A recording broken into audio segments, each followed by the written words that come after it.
Küləyənlər məni komandadan ayrılmağa məcbur edirdi.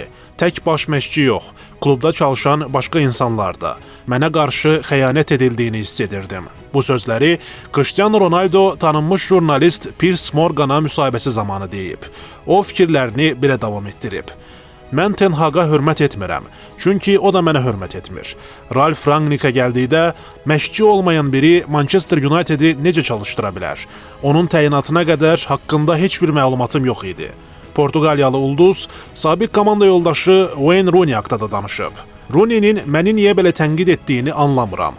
Yəqin səbəb budur ki, o artıq karyerasını yekunlaşdırıb. Mən isə hələ də oynayıram. Xarici görünüşümün də ondan daha yaxşı olduğunu deməyə məncə ehtiyac yoxdur. Ronaldo United'in gələcəyinə də aydınlıq gətirib. Azarkeşlərin həqiqətləri bilməyə haqqı var. Mən komanda üçün ən yaxşısını istədiyim üçün bura qayıtdım. Lakin klub daxilindəki bəzi şəxslər bizim Manchester City, Liverpool, hətta indiki Arsenal kimi top səviyyəyə qalxmağımıza imkan vermir. United kimi kollektiv daim ilk üçlükdə olmalıdır. Amma təəssüf ki, biz orada deyilik. Düşünürəm ki, hər şeyi söküb yenidən qurmaq lazımdır.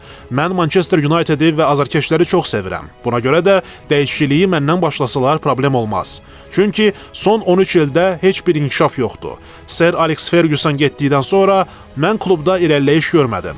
Məncə bunu Ferguson da yaxşı anlayır, elə başqaları da. Qeyd edək ki, kütləvi informasiya vasitələrində yayılan xəbərlərə görə Cristiano bu müsahibə ilə son vaxtlar baş verənlərə aydınlıq gətirməklə yanaşı, həm də Manchester United'dən ayrılmağa hazır olduğuna eyham vurub.